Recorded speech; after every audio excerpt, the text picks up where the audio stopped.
O tempo de angústia é uma época, eu já falei, em que a humanidade rejeitará de maneira coletiva e definitiva o Espírito Santo de Deus. Na verdade, não é o Espírito Santo que vai sair da terra, porque ele é onipresente. É a humanidade que vai ficar cada vez mais surda em relação ao Espírito Santo de Deus. Tem outras passagens que falam a respeito disso. Eu já li Jeremias capítulo 30, versículos 5 a 7, para vocês, que Jeremias fala como é que seria, não é? E o que nós podemos falar mais sobre este tempo? A primeira coisa que eu falo é o seguinte: o que nós somos? Submissos a Deus ou pessoas que lutam com Deus? Chama a minha atenção que uma das possíveis traduções da palavra islamismo, Islã, seria submisso a Deus, a Alá. A palavra Islã significa submisso a Alá. Agora, a palavra Israel significa aquele que luta com Deus. Se você for olhar em termos de significado, é politicamente mais bonito e mais correto dizer que eu sou da fé do submisso a Deus, do que dizer eu sou da fé dos que lutam com Deus. Mas sabe por que eu sou da fé dos que lutam com Deus? Porque diferente do Islã, o Deus da Bíblia, ele não obriga, ele convida. Em segundo lugar, ele sabe que eu resisto. E para o meu bem, até no limite, ele luta comigo. Sabe como ele luta comigo? Como aquele pai que às vezes luta com o filhinho, porque ele quebrou o ombro, ou deslocou o ombro, e tem que ir ao médico para colocar no lugar. E a dor é muito grande. E a criança não vai querer. E muitas vezes o médico pede: mãe, ajude-me a segurá-lo aqui, porque eu vou colocar, e vai doer. E com dor no coração, querendo sentir a dor no lugar do filho, o que o pai faz? Segura. Ele segura. Às vezes num avião a criança quer levantar, ele segura. Deus segura. E uma outra razão porque a nossa religião é a religião dos que lutam com Deus, como ele lutou com Moisés. Queria matar Moisés na beira da estrada, e muita gente não entende isso. Até a mulher de Moisés falou: você é um sanguinário, o seu Deus também, porque ele lutou com Jacó e deslocou a coxa de Jacó. É porque ele sabe que muitos aprendizados só vêm pela luta. E para fechar as razões pelas quais Deus luta conosco, eu não sei se eu tenho aqui nessa noite alguém que... Eu sei que tem alguém que já passou pela carreira militar, mas eu não sei se tem mais alguém. Mas um treinamento de guerra não é feito jogando baralhos ou assistindo um filme sobre guerra. Treinamento militar para guerra, você treina lutando. É colocando o soldado dentro da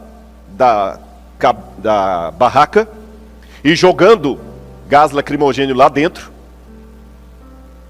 para ele poder ficar. É treinando o psicológico dele até a última instância, fazendo-o tomar decisões em meio de muito barulho, fazendo cumprir uma ordem, ainda que caia tudo. E por que os generais, por que os comandantes, por que os superiores do exército, da marinha, da aeronáutica são tão duros com seus soldados? Não é porque eles não têm amor, não é porque eles não têm coração, é porque eles sabem que aquela dureza pode ser o diferencial entre a vida e a morte no campo de batalha. Irmãos, aprendam uma coisa: na guerra, você não pode se dar ao luxo de ter frescuras. Guerra é guerra. Na guerra você come qualquer coisa, você dorme em qualquer lugar. A questão é sobreviver. Então, se Deus sabe que nós estamos numa guerra, um conflito cósmico entre as forças do bem e do mal, Deus luta comigo para me treinar. Então, se você está sendo atacado pelo mal, E você pergunta, por que Deus está deixando? Ele está treinando você, meus irmãos. Eu vou contar para vocês uma coisa, eu questionei muitas vezes por que Deus deixou passar por algumas situações tão ruins, que se eu contasse aqui, muitos de vocês chorariam em solidariedade a mim. Mas quando eu olho para você e olho e falo assim, eu sei o que você está passando e em nome de Jesus Ele vai te salvar, o meu sofrimento, não sou masoquista, porém o meu sofrimento passou a ter significado. Porque além da unção do Espírito Santo, é a minha experiência de vida que me dá moral para falar com você, fica firme, Deus te ama, você vai vencer. Quantas organizações não governamentais foram criadas por uma mãe que perdeu um filho num acidente automobilístico? Quantas ONGs para livrar jovens das drogas foram fundadas por pais que perderam seu filho para traficantes? Quantas organizações de não violência foram fundadas por famílias que perderam um ente querido por causa da violência? Quantas associações de cadeirantes foram fundadas por uma família, ou quem sabe por alguém que ficou cadeirante devido a uma imprudência no trânsito do outro? Quando o seu sofrimento passa a ser significativo para a sua vida ou do seu semelhante, aí você consegue ter paz. Você só não tem paz quando o seu sofrimento não tem significado. E eu aprendi uma coisa, já falei com vocês desse filme, mas eu gostaria de repetir. Aquele filme Something About Us, onde o sujeito fala, quando você é amado por Deus, você passa a ser importante para Satanás. Vamos continuar o nosso estudo. Além dessa angústia, nós temos também a informação de que haverá uma perseguição final dada aos filhos de Deus. Vamos ver Apocalipse, capítulo 13. Apocalipse, capítulo 13.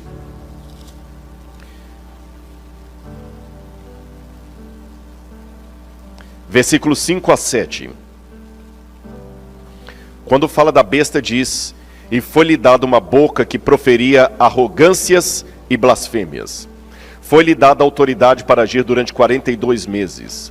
A besta abriu a sua boca em blasfêmias contra Deus, para lhe difamar o nome e difamar o tabernáculo, a saber, os que habitam no céu.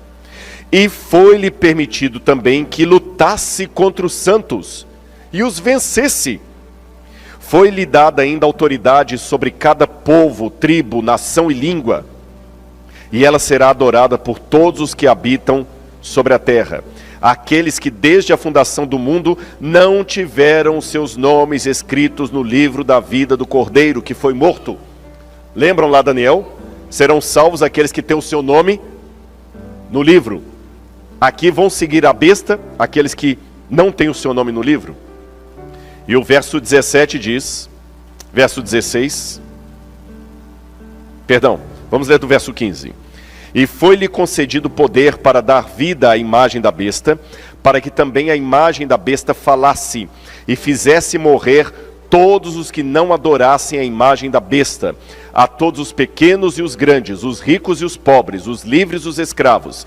Faz com que lhe seja dada certa marca, na mão direita ou na testa, para que ninguém possa comprar ou vender, senão aquele que tem a marca, ou o nome da besta, ou o número do seu nome. É interessante também que em Apocalipse capítulo 6, versículo 9, nós temos também uma visão em que João vê os mártires, que sofreram martírio ao longo da história do cristianismo. E os mártires, o sangue dos mártires, a alma, a vida deles, clama a Deus falando, até quando, verso 10, até quando, ó soberano Senhor, não julgas em vingas o nosso sangue dos que habitam sobre a terra?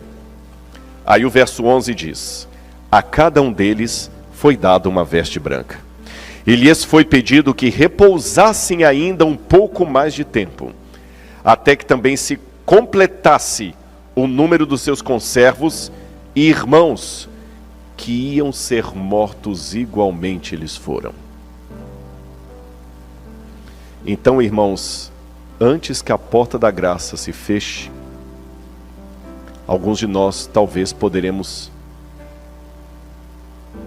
ter de dar a nossa vida por amor do Evangelho, ou perder algum ente querido por amor do Evangelho.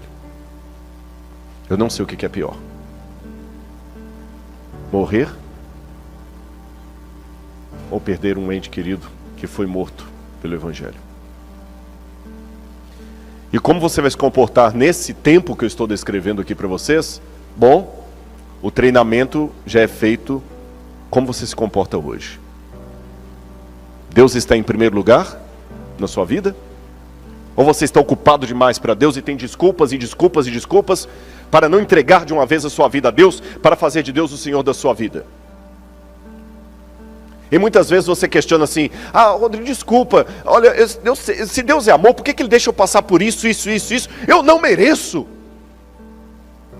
Eu pergunto a você uma coisa: Jesus merecia a rejeição que Ele teve?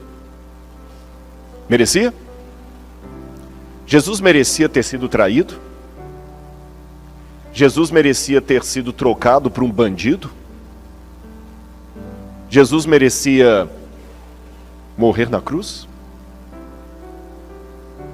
Se Ele não merecia e passou por tudo isso, por que você se julga melhor do que Jesus, achando que você não merece?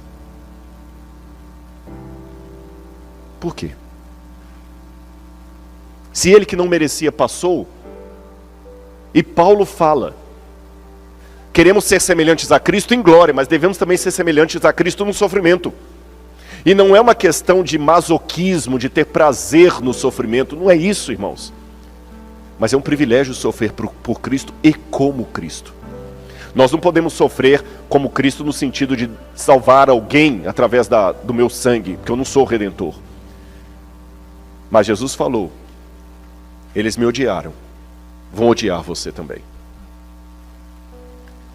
Agora, nós temos várias formas como os teólogos entendem esse tempo de angústia que eu acabei de descrever para vocês.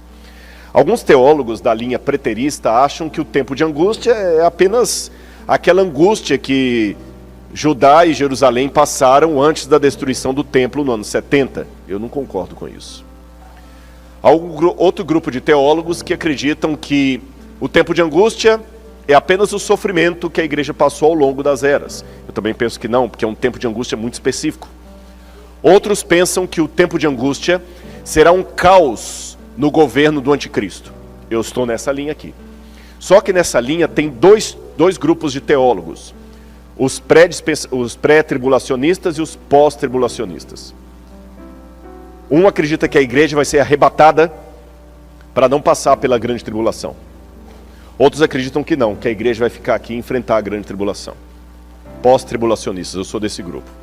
E um último grupo que eu não concordo também é o grupo idealista, que acha que o tempo de angústia é apenas uma metáfora para qualquer angústia da vida. Vamos ver aqui o que diz a história da igreja sobre isso. Aquela ideia, vou revelar para os irmãos uma coisa que vai surpreendê-los. A doutrina pré-tribulacionista, que ensina que a igreja vai ser arrebatada, essa doutrina só foi criada no final do século XVIII. A partir do final do século XVIII, Francisco Ribera, que era católico, foi um dos primeiros a falar do que hoje é o dispensacionalismo. Depois dele, um evangélico chamado Darby pegou a ideia e começou a pregar na igreja. Depois dele, veio Scofield e criou a Bíblia anotada de Scofield, que ensinava o arrebatamento secreto e tudo mais. Depois de Scofield, você teve Hal Lindsey, que tornou a coisa mais popular ainda. E depois de Hal Lindsey, você teve Tim LaHaye. Esses nomes que eu elenquei para vocês aqui foram os criadores da doutrina do arrebatamento secreto e da igreja ser retirada da terra antes da grande tribulação. Mas do século XVIII para trás, você não encontra nenhum cristão que ensine a doutrina do arrebatamento secreto e da igreja sendo tirada antes da grande tribulação.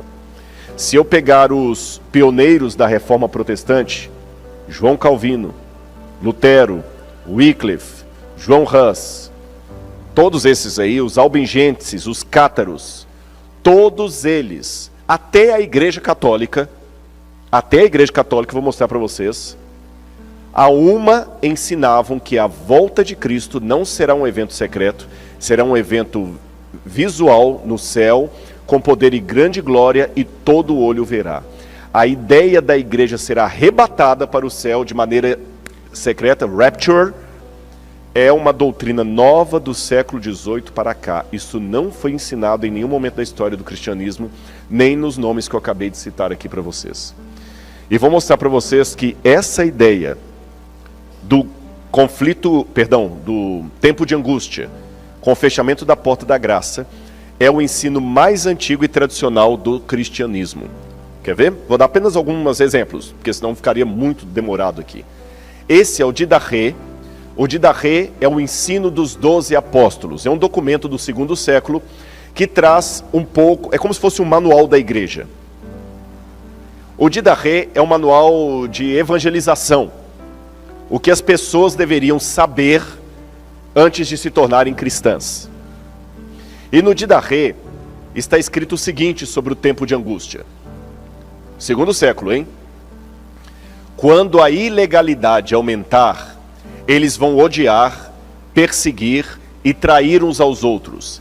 Então o enganador do mundo aparecerá reivindicando ser o Filho de Deus. E ele fará sinais e maravilhas, e a terra será entregue em suas mãos. E ele fará coisas iníquas que não foram vistas desde o início do mundo. Então a humanidade entrará no fogo da provação, e muitos serão levados a tropeçar, e muitos perecerão. Mas aqueles que perseverarem em sua fé serão salvos da maldição. É interessante que alguns, e olha que isso, eu quero chamar a atenção do Didache, porque o Didache foi escrito numa época em que as pessoas tinham na memória ainda o ensino do apóstolo João. Vocês entenderam? Que conheceram pessoalmente João. Eles estavam muito próximos da fonte apostólica. Alguns falam, não, mas a Bíblia fala, no Apocalipse fala que Deus promete que Ele vai nos livrar da provação. Então a igreja vai ter que ser tirada antes, Rodrigo. Não. Livrar da provação não significa ser retirado dela, mas ser salvo em meio a ela. Deus não livrou os companheiros de Daniel da fornalha ardente, impedindo-os de passarem pelo fogo. Olha como é o livramento de Deus. O livramento da fornalha ardente foi permitindo-os passar pela fornalha ardente e salvando-os em meio ao fogo.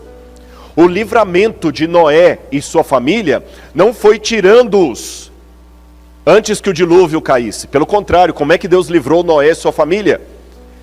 Deus os livrou dentro da arca em meio ao dilúvio. Deus não tirou Noé da terra antes que o dilúvio caísse. Deus não tirou os companheiros de Daniel da fornalha antes que o fogo acendesse. Então a promessa de Deus que vai livrar o povo naquele dia, na minha compreensão, é em meio àquele dia. Vamos continuar. Um grande teólogo batista, George Ladd, um dos maiores especialistas em escatologia, infelizmente já falecido, escreveu livros maravilhosos sobre teologia sistemática. E esse livro, The Blessed Hope, a Bendita Esperança, ele afirma claramente que a bendita esperança não é a libertação da tribulação, é a união com o Senhor em sua vinda. George Ladd entendia que a volta de Jesus é um acontecimento histórico real no céu e não um arrebatamento secreto da igreja. E como ele, nós temos vários outros teólogos protestantes, Matthew Henry, que eu podia citar para vocês, Adam Clarke e outros mais, Delitzsch, até o catecismo católico. Lembra que eu falei com vocês que até a igreja católica, você sabe o credo, né? Crê em Deus Pai Todo-Poderoso, Criador dos céus e da terra e tal. E quando chega no final do credo diz, está sentado à direita de Deus Pai Todo-Poderoso, de onde há de vir a julgar os vivos e os mortos. Então vocês estão notando que essa aqui é uma doutrina que ela está permeada no cristianismo, no catolicismo, no protestantismo, no adventismo. Olha o que diz o catecismo católico. Antes da segunda vinda de Cristo, a igreja precisa passar por uma provação final que sacudirá a fé de muitos crentes. A perseguição que acompanha sua peregrinação na terra revelará o mistério da iniquidade na forma de um engano religioso que é o anticristo, um pseudo-messianismo pelo qual o homem se glorifica a si mesmo no lugar de Deus e de seu Messias que veio na carne. Eu concordo com o catecismo. Vocês estão notando que eu mostrei na Bíblia e ao mesmo tempo estou mostrando autores que não são da igreja adventista que estão dizendo o que eu estou dizendo. Lembra que eu falei, como mineiro, né? Que as minhas aulas, meus sermões e meus livros são um queijo feito de várias vacas? E é isso aí. Wesley dizia, Jerônimo dizia, desconfie do homem de um livro só. Jerônimo dizia, desconfie do homem de um livro só. Quando a pessoa tem uma pesquisa inteira feita só na opinião da avó dele, ou numa revista que ele leu, num site da internet, eu desconfio. Uma boa pesquisa, você tem que pegar várias fontes. Por isso que eu falei, já prometi, eu não posso prometer, me dá o seu WhatsApp, Rodrigo. Não, é impossível, você sabe, é sobre-humano, imagina, eu fico louco, né? Não dou conta. Mas o PowerPoint está liberadinho ali na igreja. Se você trouxer o seu pendrive, pode dar, não tem problema nenhum, pode copiar todos os PowerPoints desde o início até aqui, está liberado aí, tá bom? Eu até acredito que se transformar em PDF, ele fica mais leve, de repente pode até mandar por e-mail. Bom, Billy Graham, esse dispensa apresentações. Billy Graham também acreditava como eu estou apresentando para vocês. Olha o que disse Billy Graham. Eu ouvi o som distante de cascos e vi os cavaleiros do mal no horizonte de nossas vidas. Há sérios problemas à frente para o nosso mundo, para todos nós que vivemos nele. Será uma época de conflagrações nucleares, holocaustos biológicos e apocalipses químicos rolando sobre a terra, levando o homem à beira do precipício. A história vai fundo na batalha do Armagedon. Já vemos a sua sombra rastejando sobre a terra. E, irmãos, nós precisamos voltar a esses sermões. Não é a teologia do medo, é a teologia da advertência. É a teologia da advertência.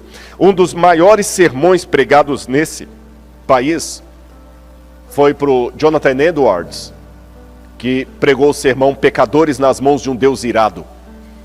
Ele descrevia o inferno com uma forma tão vívida que as pessoas se agarravam nos bancos da igreja com medo que o chão abrisse e elas caíssem. Mas hoje o diabo virou uma figurinha. Ninguém mais leva a sério. E se me permite, eu gostaria de ler uma autora adventista também, Ellen White, que em consonância com todos esses autores que eu apresentei, Ellen White também diz algo que eu até coloquei ali, não há o que exagerar. Ela diz o seguinte: o tempo de angústia como nunca houve está prestes a manifestar-se sobre nós.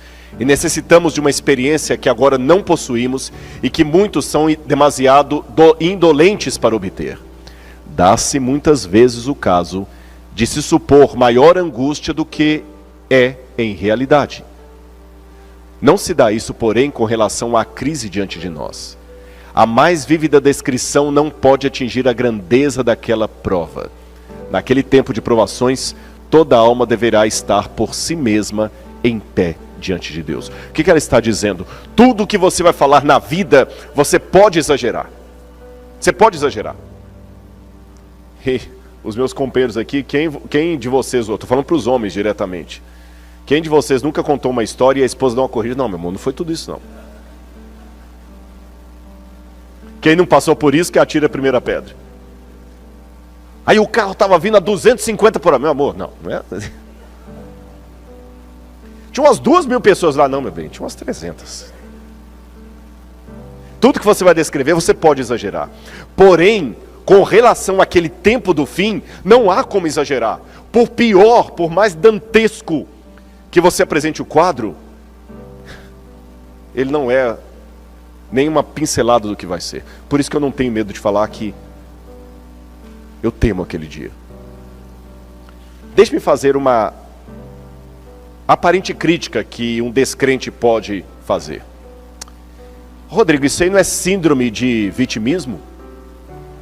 De fato, os sociólogos e os que trabalham com psicologia social dizem que o vitimismo pode ser uma forma social de compensar a identidade de grupos religiosos inexpressivos. Ele está presente na linguagem que usam e em sua cosmovisão. Ou seja, quando o grupo não faz diferença nenhuma, a maneira que ele encontra psicológica de sobreviver é falando que o mundo todo está contra ele. E esse de fato é o comportamento de seitas. Uma seita é aquela que acha que só vão ser salvos os que fazem parte dela. Se você não faz parte dela, por mais nice guy que você seja, você não vai ser salvo. Eles são inexpressivos. Aí eles criam uma cosmovisão de vitimismo, o mundo contra nós, nós versus o mundo. E quando alguém mostra o erro deles, eles estão tão fechados, tão enclausurados nessa ideia de vitimismo, que ele consegue enxergar que você está indo contra a verdade de Deus. Síndrome de Messias. Aí surgem casos terríveis, como o de David Koresh, aquele da Guiana, Jim Jones, o pastor do diabo, reuniu um grupo ali, e quando todo mundo foi lá, põe todo mundo para se matar, porque o mundo está contra nós. Não, isso aqui, nesse caso específico, não é síndrome de vitimismo. Porque eu mostrei que o cristianismo, de um modo geral, já tem essa crença arraigada há muito tempo. E se você duvida, Rodrigo, é impossível que o mundo inteiro vá se voltar contra um grupo de fiéis?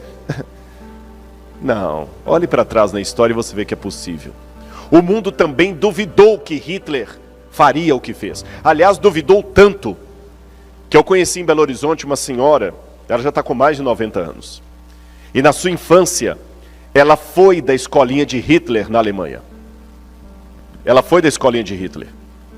E ela falou para mim pessoalmente, Rodrigo, até hoje eu tenho dificuldade de acreditar que Hitler fez tudo aquilo que o povo fala. Porque com a imagem que ela tinha do Führer, um homem passando cortês com todo mundo, sedutor. As mulheres eram apaixonadas com Hitler. E quando ele falava, ele encantava as pessoas. A Alemanha, na Primeira Guerra Mundial, saiu em frangalhos.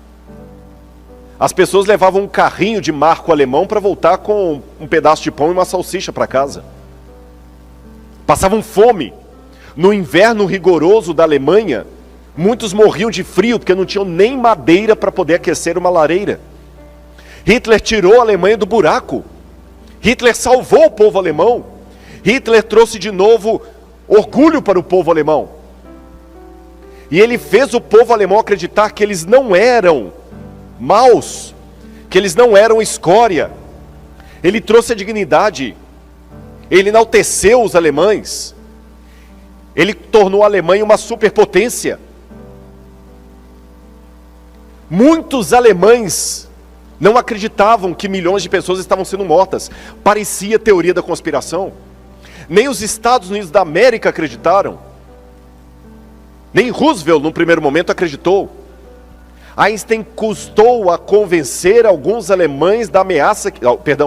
Einstein custou a convencer alguns americanos da ameaça que Hitler representava. Quando Einstein escreveu a carta dele, alertando sobre a bomba atômica, muitos americanos não acreditaram em Albert Einstein.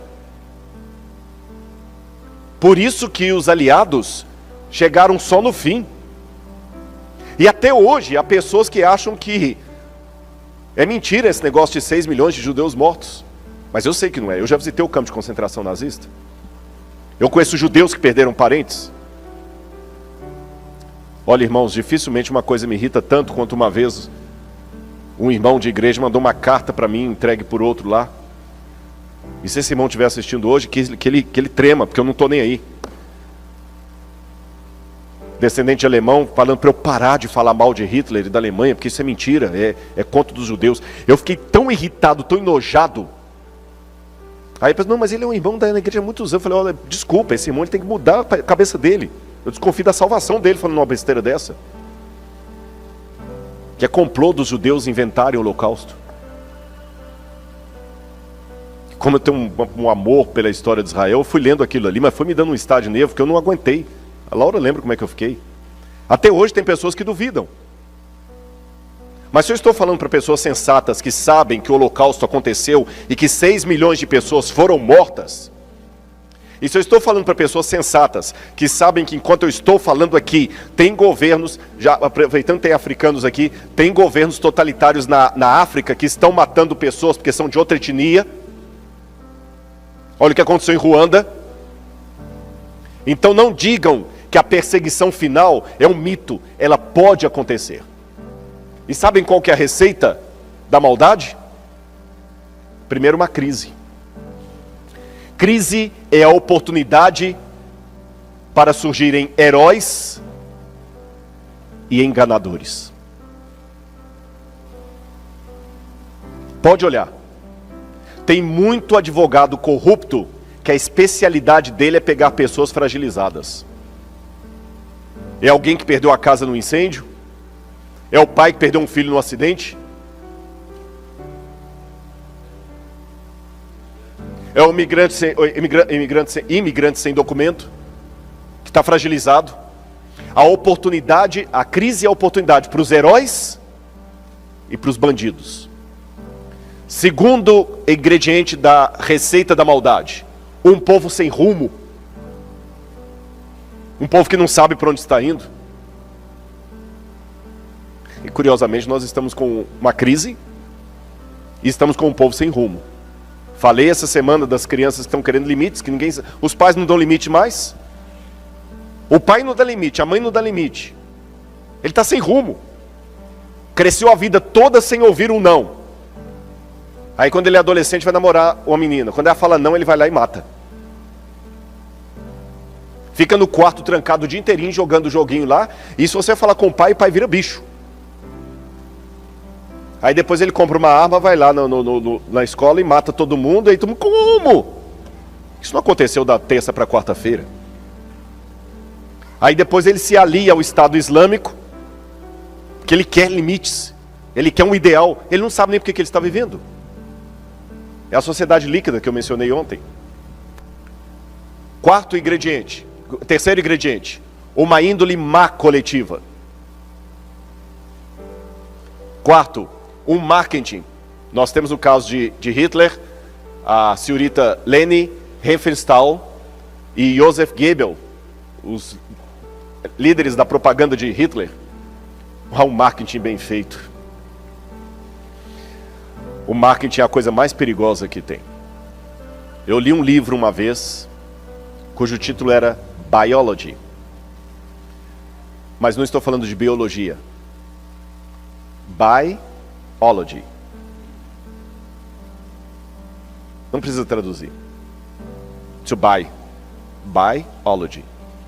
E esse livro, um livro de capa amarela, grosso assim, eu assustei com o que eles mostram ali, como o marketing faz tudo para atrair você, seduzir você e lhe obrigar a comprar. Aliás, é interessante, principalmente os jovens. Muitas vezes você não quer ficar na igreja porque você não aguenta o tanto de não que a igreja dá, né? Não pode fazer aquilo, não pode fazer aquilo outro. Ah, não, para com isso. Mas você vive num mundo que lhe dá um monte de ordens e você obedece sem questionar. Eu creio que os comerciais aqui dos Estados Unidos não são diferentes do Brasil. Pelo menos no Brasil, as propagandas são sempre ordens. Compre, venda, faça, beba, tome, experimente. Você não está vestindo a roupa que você está vestindo porque você gosta. Você está vestindo porque um estilista conseguiu convencer os empresários a colocar aquilo como moda, e você agora se sente obrigado a vestir assim, senão você não vai ser aceito.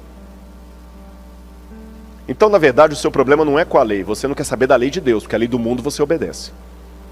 Você veste como o mundo manda, você ouve as músicas que o mundo manda, você joga os joguinhos que o mundo manda, você consome os vícios que o mundo manda, mas a lei de Deus você acha que está te aprisionando. Quinto, um plano. No caso de Hitler foi Albert Speer, que construiu lá os campos de concentração. Sexto, um discurso de mentiras e sedução. E sétimo, o interesse de Satanás. Dei para vocês aí a receita de uma maldade coletiva. Agora, irmãos, já que eu estou comparando o passado com o presente, deixe-me falar desse cavaleiro aí, Thomas Malthus. Em 1798, Thomas Malthus assustou o mundo com uma previsão apocalíptica, catastrófica. Thomas Malthus, ele fez uma previsão e ele percebeu, em 1798, o ano que marca o tempo do fim, que o crescimento da população seguia uma escala geométrica, mas a produção de alimentos seguia uma escala aritmética. Logo, você tem mais pessoas nascendo do que alimento sendo produzido. Então, Thomas Malthus, é até chamada teoria malthusiana, ele falou assim, que o mundo vai entrar no caos, e só vai sobreviver quem tiver mais força, para brigar com o outro pelo alimento. Essa teoria de Thomas Malthus foi tão forte, que Charles Darwin, ao escrever o livro Origem das Espécies, ele admitiu que foi a teoria de Thomas Malthus que deu o insight para ele trabalhar a teoria da evolução das espécies, a evolução do mais forte. Eu tenho uma boa e uma má notícia para dar para vocês. A boa notícia é que Thomas Malthus estava errado. Na verdade é o contrário.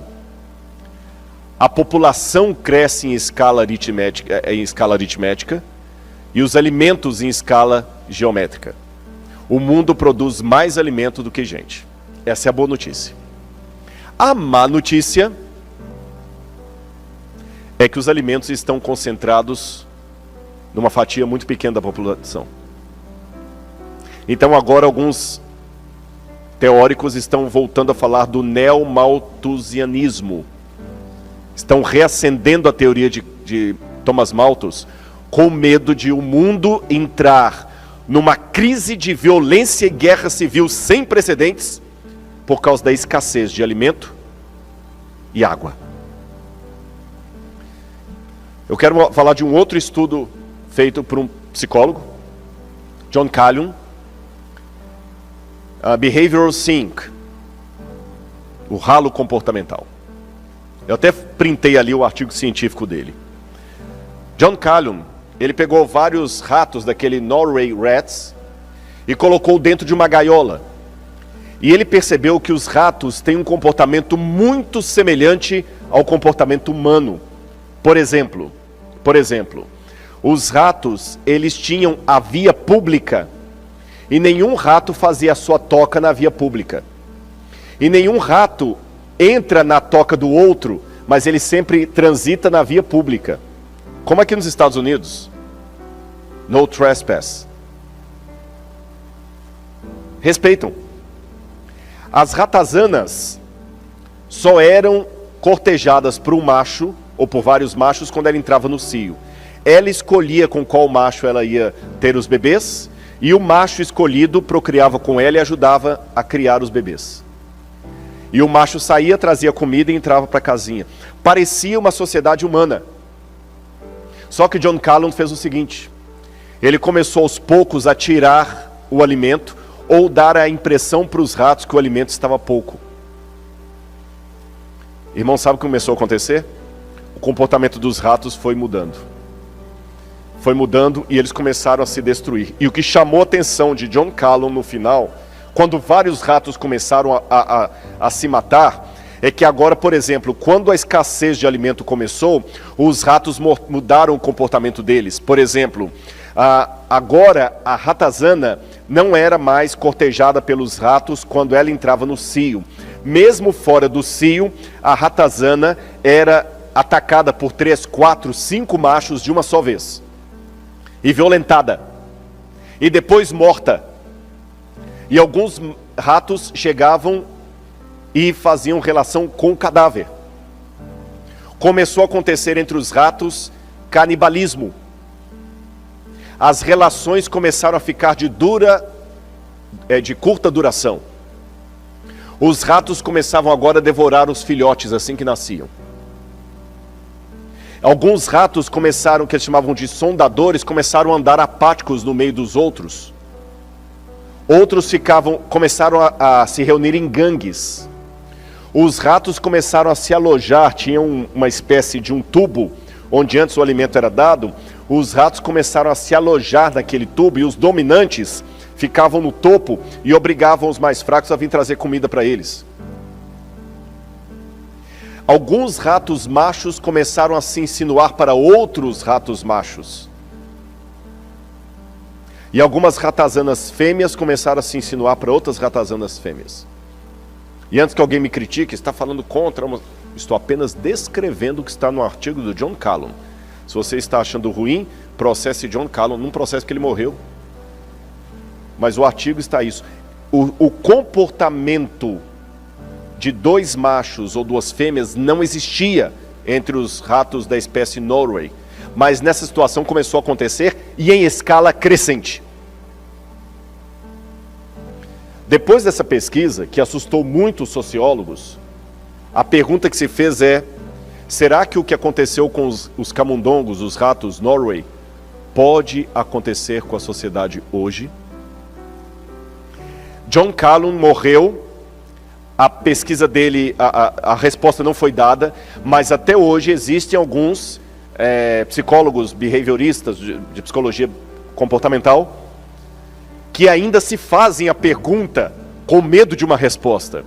Será que os experimentos de John Calhoun demonstram o que pode acontecer com a humanidade se houver escassez de alimento?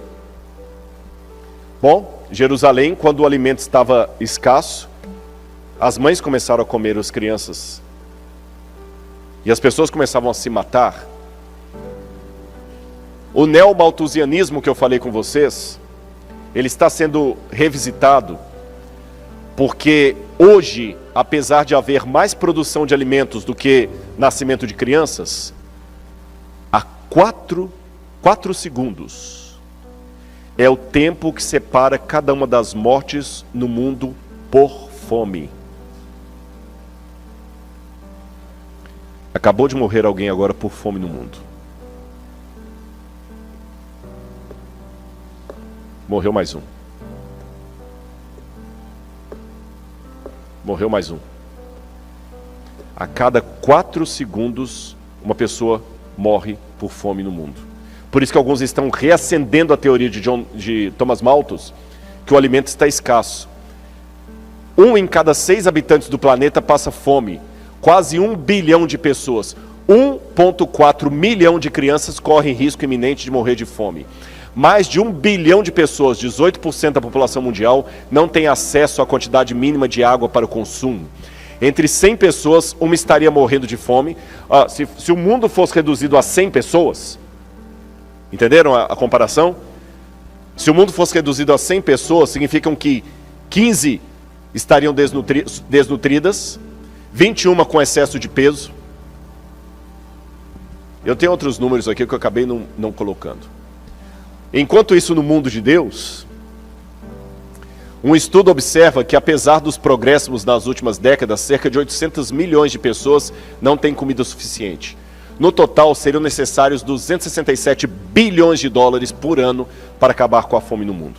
Se eu quiser acabar, além da fome, com os problemas de saneamento básico, habitação e outras coisas mais, eu precisaria de 1,2 trilhão de dólares no mundo para poder acabar com isso. E onde é que nós vamos conseguir essa quantidade de dinheiro? Eu vou falar com vocês onde é que a gente vai conseguir essa quantidade de dinheiro. Onde é que nós podemos conseguir dinheiro para acabar com a fome no mundo? Segundo dados da ONU, o tráfico de drogas, não o seu combate, o tráfico, movimentam 300 bilhões de dólares por ano. Esses dados já têm 5 anos, então estão desatualizados. A prostituição é o segundo maior negócio do mundo, com cerca de 108 bilhões de dólares por ano, levando em conta a opacidade que envolve a rede, o que dificulta um cálculo exato. Isso aqui é uma estimativa. O terceiro lugar é ocupado pelos bancos, que movimentam 115 bilhões de dólares por ano. Embora nem tudo mude, algumas entidades acumulam em seus cofres até 800 bilhões em ativos. Em 2019, em 2019, os 2.153 bilionários que havia no mundo tinham mais dinheiro do que 60% da população do planeta. Entenderam isso? 60% de todo o PIB mundial está nas mãos de 2.000 e poucas famílias. O mundo não aguenta isso mais. Em quarto lugar, jogos de azar, que só na Espanha gastam 35 bilhões por ano. Se eu juntar esses valores aí, eu tenho dinheiro para acabar com a fome no mundo. Alguém pode perguntar, tá, e a igreja? Por que você não pega o dia da igreja também aí? Bom, para dar uma satisfação para vocês, não posso responder de todas as igrejas, mas é assim que é distribuído o dízimo da Igreja Adventista do Sétimo Dia.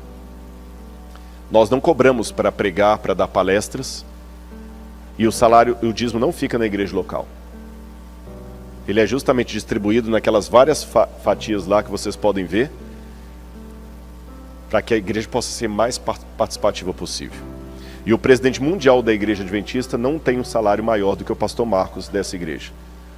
O presidente da divisão sul-americana não tem um salário maior do que o meu. E o meu salário não é maior do que um pastor de uma igreja do interior. Tá bem? Só para dar essa explicação, porque eu sei que alguém vai ouvir, tá, por que ele não fala do dinheiro das igrejas? A sociedade está indo por ralo abaixo. A Organização das Nações Unidas para a Alimentação e Agricultura publicou um estudo sobre o impacto econômico e ambiental do desperdício de alimento. São mais de 1,3 bilhão de toneladas de alimento desperdiçados todos os anos, o que dá um prejuízo de 750 bilhões de dólares por ano em desperdício de alimento. E esse país aqui está medalha de ouro. Agora consideremos alguns textos. Publicado na Review and Herald, de 22 de novembro de 1906.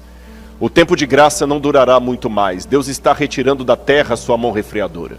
Por longo tempo ele tem falado a homens e mulheres mediante a atuação do seu Santo Espírito, mas eles não têm atendido ao apelo. Agora está falando a seu povo e ao mundo por meio de seus juízos. Agora! O tempo desses juízos é um tempo de misericórdia para os que ainda não tiveram oportunidade de aprender o que é a verdade. O Senhor olhará para eles com ternura. Tempo do juízo agora. E como é esse tempo de juízo? Apocalipse, capítulo 16.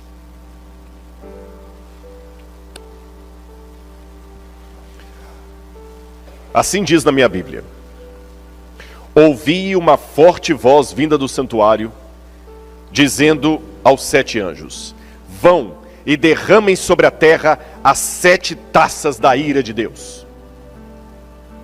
Duas explicações aqui. Em primeiro lugar, fique com a Bíblia aberta. A ira de Deus. Esse é um assunto que precisa voltar para o púlpito. Jesus ficou, com todo respeito, Senhor, o Senhor entende por que eu estou falando isso. Jesus virou um palhaço, um tolo, um frouxo. Mas esse Jesus frouxo não é o Jesus que a Bíblia apresenta. Ele é um cordeiro, mas ele também é leão. Ele é um cordeiro que pode irar.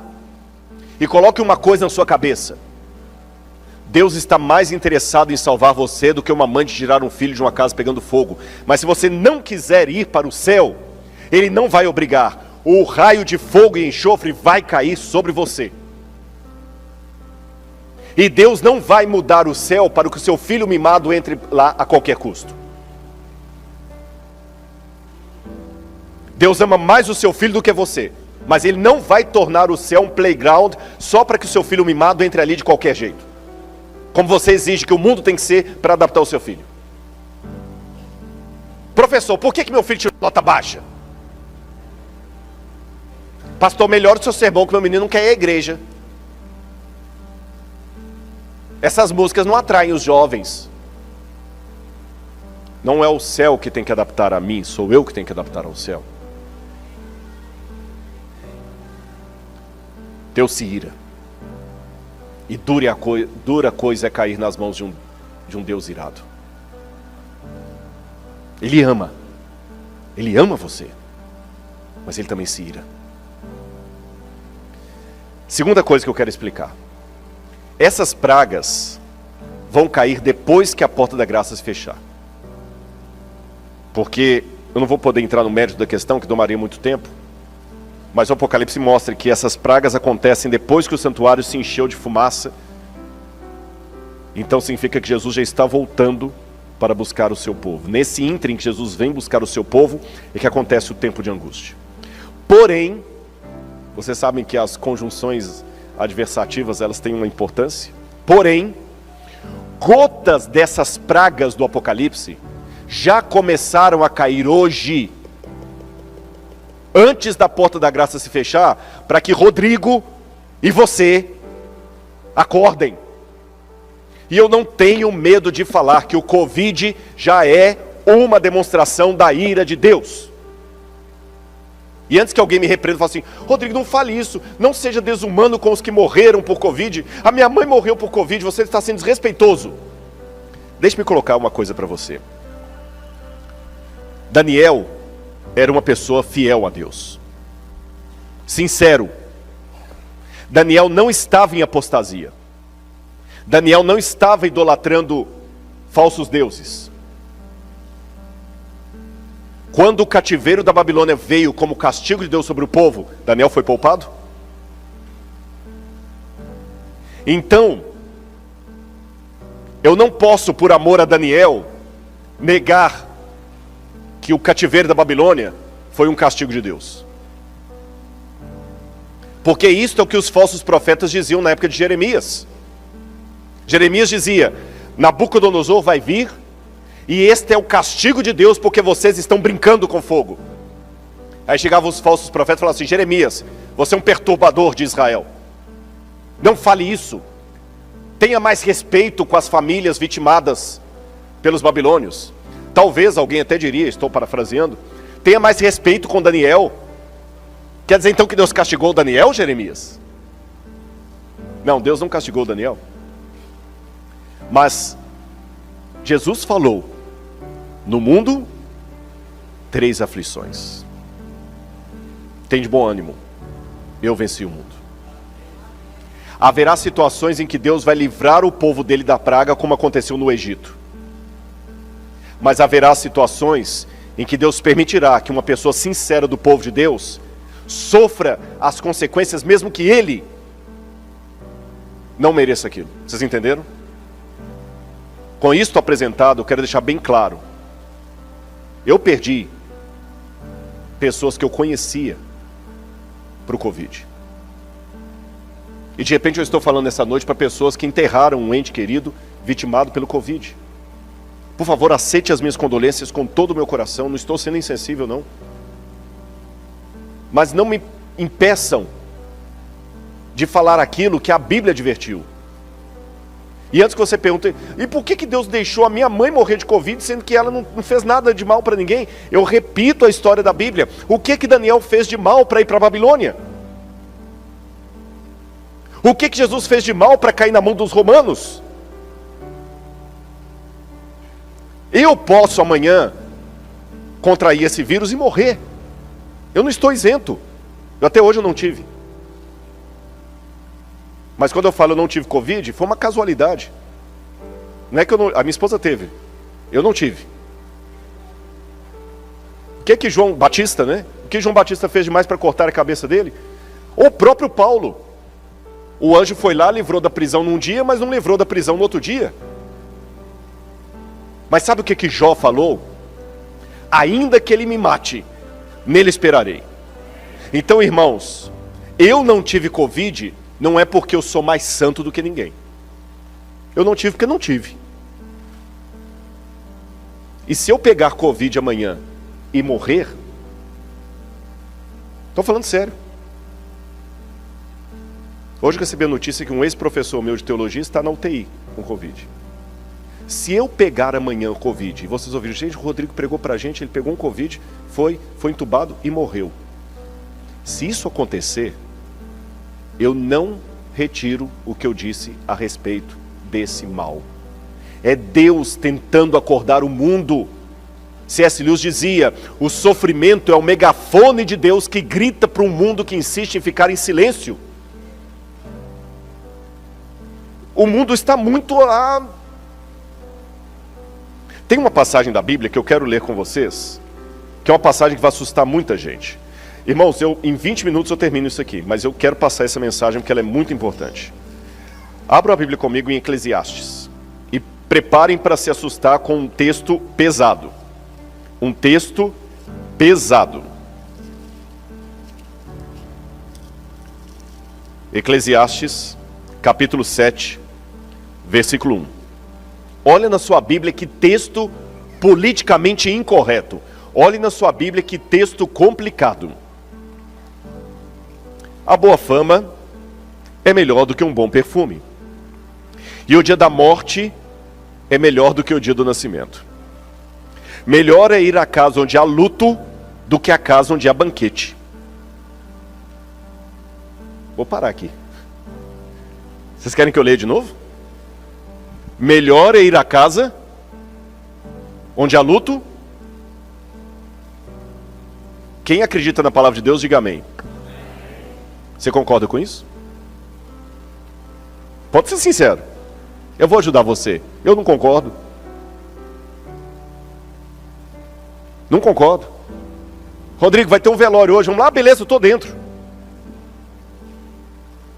Se tem uma coisa que a faculdade de teologia não prepara a gente, nós aqui estudamos teologia, é para funeral. Por mais que o professor de teologia aplicada ensine como é que você se comporta num funeral, né, aquelas aulas de teologia pastoral, como é que por mais que o manual da igreja sugira alguns versos para ler, a gente vá de preto, faça isso, por mais, a gente não está pronto, irmãos. A pior coisa para um pastor é expulsar um demônio ou sepultar um ente querido da igreja. Não estamos preparados. E como é que a Bíblia fala que é melhor ir à casa que tem funeral do que à casa que tem festa? Eu digo a você por quê. Preste atenção nas pessoas durante um funeral. Eu tive um funeral aqui de irmãos nessa semana. No funeral você fica assim, ô meu pai, o que eu fiz? Você pensa na sua vida todinha. Você pensa no seu ente querido. Gente, e se eu morresse? Você dificilmente vai parar para pensar na vida com um copo de cerveja na mão, comemorando a vitória do campeonato de futebol do seu time. Ali você quer curtir. Mas quando você recebe uma notícia, está com câncer. Seu filho está com câncer. Irmãos, em um segundo a sua mente pensa tanta coisa. Quantas pessoas estão à beira da morte ou perto de um ente querido e falam o seguinte, nessa hora a gente fala, como é que eu estava correndo atrás do vento? Você passa a valorizar coisas que na hora da festa você não valoriza. Deus não é um sádico que gosta que nós soframos. Mas irmãos, eu estou falando da minha experiência própria. Tem gente que vem pelo amor, tem gente que é só pela dor. Vamos voltar a Apocalipse 16, as pragas. Eu disse para vocês que elas vão cair depois do fechamento da porta da graça. Porém, gotas delas Deus permite que caiam hoje. Querem ver como é que cai? Olha aqui o verso 2. O primeiro anjo foi e derramou sua taça sobre a terra. E apareceram úlceras malignas e dolorosas nas pessoas que tinham a marca da besta e adoravam a sua imagem. Isto ainda não aconteceu em plenitude, vai acontecer depois do fechamento da porta da graça. Porém, gotas já estão acontecendo agora. Os livros de medicina, cada ano ficam maiores com a maior quantidade de doenças que vão descobrindo e sistematizando ali. Segundo flagelo. O segundo anjo derramou sua taça sobre o mar, e o mar se tornou como sangue. Se tornou em sangue. Sangue como de quê? De morto. Irmão, sangue de morto é que cor? Preto. Não é vermelho. Sangue de morto é líquido? É viscoso. Qual é o cheiro de sangue de morto? como estão os rios e fontes d'água com a poluição? Não estão como sangue de morto? Olha o problema do abastecimento de água no mundo. Pular para o quarto aqui. O quarto anjo derramou sua taça sobre o sol e foi-lhe dado queimar a humanidade com fogo.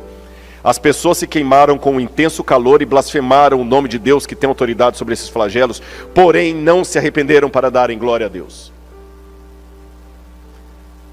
Alguns afirmam a camada de ozônio, que está com buraco. Outros negam o buraco na camada de ozônio. Eu não sou cientista da área para me posicionar a favor ou contra o buraco da camada, a teoria da camada, do buraco na camada de ozônio. Mas uma coisa eu sei, que as calotas de gelo estão derretendo e a Terra está ficando cada vez mais quente, sim. Perceberam o que está acontecendo? São um megafone de Deus. Olha o que diz o livro, segundo Mensagens Escolhidas: as pragas de Deus já estão caindo sobre a terra, arrebatando edifícios suntuosos como um sopro de fôlego do céu. Esses juízos não farão com que os cristãos professos caiam em si. Deus permite que sobrevenham para que o mundo se acautele, para que os pecadores temam e tremam diante dele. É Ellen White que escreveu isso aqui. Outro aqui também de Ellen White. Um pouquinho das taças da ira de Deus já tem tido permissão para cair sobre a terra, o mar, afetando os elementos da natureza. As causas dessas condições incomuns estão sendo investigadas, mas inutilmente. Deus não tem impedido que os poderes das trevas levem avante sua nefanda obra de poluir o ar, uma das fontes de vida e nutrição, com um miasma fatal. Não somente é afetada a vida vegetal, mas o homem sofre de epidemias. E antes que alguém fale assim, essa mulher é uma falsa profetisa, deixa eu contar para você uma coisa. Ela escreveu isso em 1891. Hoje é redundante o que ela escreveu. Mas em 1891, sabe quantos cientistas falavam sobre poluição? 0. Nenhum. O primeiro livro escrito falando sobre poluição do ar, e que mesmo assim foi ridicularizado pelos cientistas, foi Silent Spring, de Rachel Carson, publicado na década de 1930. 1930. 40 anos depois que Ellen White falou aquilo, é que surgiu o primeiro livro alertando para a poluição do ar. Quando ela falou aquilo na época, nem os adventistas podiam endossar aquilo. 40 anos depois que foi surgir o primeiro livro e foi ridicularizado pela ciência. Demorou mais 20 anos depois disso para a ciência começar a falar de poluição. Então, quando eu falei com os irmãos, não que as pragas sejam apenas questão de poluição. As pragas vêm direto do santuário de Deus. Mas o que vemos hoje podem sim ser um sinal do que está acontecendo. E como é que Satanás prepara o terreno para o tempo do fim? Paulo falou que os homens perversos irão de mal a pior, enganando-se e sendo enganados. Então, o que Satanás faz? Primeira coisa, alienação. Ele quer alienar as pessoas. Cria alienação, enche a mente com informações inúteis. Muitos cristãos hoje ficam preocupados só com a tentação, mas tem um outro grande perigo para os cristãos, a distração. Qual a diferença, Rodrigo? Vou falar qual é. Tentação, ler revista pornográfica. Distração, ler o The New York Times o dia inteiro. Ninguém vai te recriminar porque você está lendo o The New York Times. Você pode até abrir o seu celular e alguém fazer uma busca ali do histórico e achar lá The New York Times, The Washington Post, a Folha de São Paulo. Não é nada que você tenha um histórico de sites que ninguém pode ver. Só que o tempo que você gasta nesses sites permitidos pode tirar você da leitura da Bíblia, da Palavra de Deus, da comunhão. Cuidado com a distração. Glutonaria e intemperança. Mensana corpore sano. Estão cada dia nos convencendo a comer mais papel e isopor. Síndromes psíquicas. Excesso de informação e pouco conhecimento. Augusto Cury falava da síndrome do pensamento acelerado. E as causas: distúrbio psíquico, excesso de informação, paranoia de consumo e de estética. Consumismo. Nós queremos cada vez mais. Depois, quando não sabe onde colocar tanta coisa, faz um yard sale.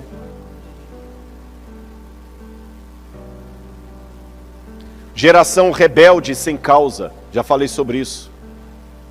Crianças que não, os próprios pais não põem limites em casa. Eles não sabem o que fazer com os filhos. Um Jesus apaixonado. Eu estou preparando uma palestra, já vou dar um spoiler para vocês, sobre o perigo da teologia humanista. Deus me ama, isso é ótimo. Quantos pregadores foram usados por Deus para mostrar o amor de Deus para as pessoas? Pastor Bullion, Morris Venden. Só que uma deturpação da pregação do pastor Bullion é aquela que coloca um Deus que ama tanto que ele deixa o trono dele para você sentar lá. Cuidado com essas teologias humanistas. Deus faz qualquer coisa para salvar você. Até música contando isso tem. Deus faz qualquer coisa. Não, Deus não faz qualquer coisa. Deus foi ao sacrifício máximo por minha causa. Ele deu o filho dele para morrer na cruz do Calvário por mim. Isso é verdade. Mas Deus não faz qualquer coisa para me salvar. Deus não duela com o caráter dele. E tem uma teologia humanista aí, vista, desculpa, muitas vezes algumas músicas que parecem mais músicas de Roberto Carlos com temática religiosa. Como se Deus fosse um adolescente apaixonado que se você não for para o céu ele vai rasgar os pulsos. Não. Deus ama você, mas Ele não vai se suicidar porque você não quis ir para o céu. Visões unilaterais de Cristo. Uns veem um Cristo apenas como um carrasco, outros veem Jesus apenas como um mansinho. Não basta falarmos apenas coisas bonitinhas sobre Jesus. Temos que pregar quem Ele é. Ele é o Senhor da nossa vida. E tem um monte de teólogos e pregadores hoje que só vivem de fama falando coisas bonitinhas de Jesus. Jesus ama todo mundo. Jesus não condena. Jesus condena. Pelo menos o que está na Bíblia condena. É proibido proibir. Ah, Jesus não liga. Jesus não é radical. A igreja, há um perigo muito grande. Alguns na igreja se tornam resistentes, outros apáticos. Interessante que o intento de Satanás não é tirar muitos da igreja, é mantê-los na igreja, mas oferecendo um cristianismo apático ou excitante. A gente estava conversando ontem, voltando para casa. Há pessoas que são servos de Jesus, outros são fãs. Eu estava conversando com o pastor, eu falei assim, engraçado, o Schumacher está vivo ainda? Assim que começou a conversa no carro. Ele está vivo ainda, tem coma. Eu falei, e gastou toda a fortuna dele para manter a esposa, né? Eu falei, engraçado, cadê os fãs do Schumacher? Eu falei, os fãs na hora, o fã, ele só é fã enquanto está tendo glamour. Quando a pessoa sai da vitrine, o fã deixa de ser fã. E tem pessoas que não querem ser servos de Jesus, eles querem ser fãs de Jesus. Há igrejas lotadas de fãs de Jesus. Jesus é legal. Aí ele customiza Jesus do jeito dele. Mas quando Jesus apresenta a cruz, perde a graça. Crise externa, crise interna no meio do povo de Deus. Irmãos, para terminar, o livro Grande Conflito diz o seguinte: para a sabedoria humana, tudo isso parece agora impossível. Mas ao ser retirado dos homens o Espírito de Deus, o qual tem o poder de reprimi-los, e ao ficarem eles sob o ataque de Satanás, que odeia os preceitos divinos, onde acontecer coisas estranhas. Quando o amor e o temor de Deus são removidos, o coração pode tornar-se muito cruel. Eu termino esse sermão antes da música, dizendo uma coisa para vocês. Lembrem, vocês estão apenas ouvindo as minhas reflexões. Irmãos, eu também tenho medo do que está por vir. Eu não tenho vergonha de confessar isso para a igreja. Você ficou assustado com esse sermão? Eu também estou. Eu também estou assustado com a crise que aguarda o povo de Deus. Muito assustado. E eu não tenho vergonha de falar para os irmãos visitantes que estão aqui que uma grande parte dos adventistas do sétimo dia, é com lamento que eu digo isso, mas eu não vou mentir para vocês. Tem muita gente que está visitando aqui que vem de outras igrejas. Quando a crise chegar, uma grande parte dos que estão aqui agora vão pular para as fileiras do adversário. Uma classe numerosa. Eu não posso dizer quem é quem, porque, como eu falei na parábola do joio e do trigo, o meu papel é crescer e dar fruto, não é saber quem é quem. Mas pela profecia, eu sei que uma grande parte vai pular para as fileiras do adversário. Eles chegaram a ver as coisas quase sob a mesma luz. Mas em chegando a provação, too much for them. Foi muito para eles. Não porque Deus deu uma carga maior do que eles podiam suportar. Não. É porque eles passaram a vida inteira brincando de salvação. E não estão preparados para o conflito. As coisas de Deus sempre Ele deixa para depois. Ele não quer se comprometer. Ele não quer arriscar. Ele não quer ficar mal na fita. Eu não posso apontar o dedo para ninguém aqui. Porque se eu fizesse isso, eu estaria pecando perante Deus. Mas eu posso implorar para a igreja que está me assistindo aqui e virtualmente. Ainda que seja verdade que uma classe numerosa vai pular para as fileiras do adversário, que você não esteja nessa classe. Eu sou muito cavalheiro, minha esposa sabe disso. Eu me sinto mal, por exemplo, se eu estiver andando e ela estiver atrás. Eu não faço só na fita, não é. Eu tenho muitos defeitos, mas eu tenho minhas virtudes também. Eu abro a porta do carro. Eu carrego o peso. Mas só tem uma coisa que ela não espere que eu dê a frente para ela: o reino dos céus. Lá você vai ter que entrar sozinho, com Jesus. Mas eu digo em termos. E não entregue o reino por causa do seu filho, do seu cônjuge, por causa do seu namorado, por causa do seu emprego. Essa crise vai vir, já sabe por quê? Porque hoje todo mundo está igual. A única forma que eu tenho de saber quem é joio e quem é trigo aqui dentro, estou me incluindo. Nem você sabe até que ponto eu sou sincero ou sou um hipócrita. Só tem um jeito. E esse jeito foi previsto por Sigmund Freud, o pai da psicanálise. Eu vou ler um trechinho do que Freud escreveu. Deixe alguém tentar expor à fome diversas pessoas de maneira uniforme. Com o aumento da urgência imperativa da fome, todas as diferenças individuais obscurecerão. E em seu lugar aparecerá a expressão uniforme do único desejo não silencioso: Thanatos e Eros. Eu vou pedir licença ao Dr. André para tentar explicar Freud. Que audácia. Eu disse que eu não faria uma palestra de uma área que não é minha, mas que eu poderia dialogar contra a área. Eu vou explicar para vocês o que Freud quis dizer. Freud quis dizer, munido da ideia da evolução das espécies, Freud disse que você só é educadinho porque tem comida para todo mundo. E quando você vê alguém comendo assim, sôfrego, ou indo na frente, nossa, que cara sem educação. Quando você está no supermercado, alguém passa na sua frente, nossa, sem educação, não teve berço não? Sua mãe não te deu educação não? Segundo Freud, essa diferença entre os educados e os mal educados só existe porque os educados têm comida bastante para eles. Mas Freud dizia o seguinte: tire a comida de todo mundo e você vai ver que os educados vão se comportar como os não educados. Até se você tirar a comida de todo mundo, depois de um tempo sem fome, jogar um hambúrguer ali no meio, até a rainha da Inglaterra vai te dar pescoção para atacar primeiro o hambúrguer.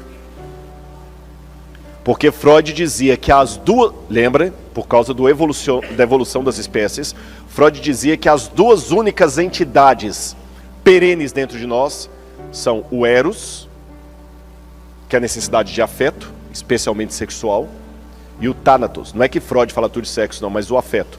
E o thanatos, que morte, necessidade de sobrevivência. Para sobreviver e ter afeto, você faz qualquer coisa. É por isso que um homem excitado estupra primeiro para pensar depois. É por isso que uma pessoa com fome, ele mata primeiro para pensar depois. Freud disse. Só que eu posso discordar de Freud baseado num outro ex-discípulo de Freud, Viktor Frankl, que foi o fundador da terceira escola de psicanálise de Viena. Viktor Frankl falou o seguinte: o que o Dr. Freud falou, sentado nas poltronas de veludo vitorianas, foi bonitinho para a imaginação dele. Só que Freud conseguiu fugir da Europa na época da guerra, e ele não foi parar na mão dos nazistas. Eu, Viktor Frankl, fui parar na mão dos nazistas. Viktor Frankl esteve 2 vezes em Auschwitz e 1 vez em Dachau. 3 campos de extermínio, e sobreviveu. E Viktor Frankl disse: eu vi na prática o que Sigmund Freud idealizou na teoria. E na prática, eu percebi que é o contrário do que ele falou que acontece. Porque na hora que o alimento foi tirado dos judeus, alguns se tornaram santos.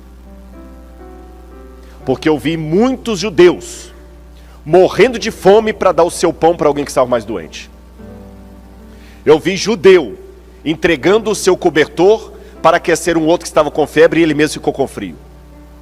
Eu vi judeu se voluntariando a ser enforcado no lugar do outro.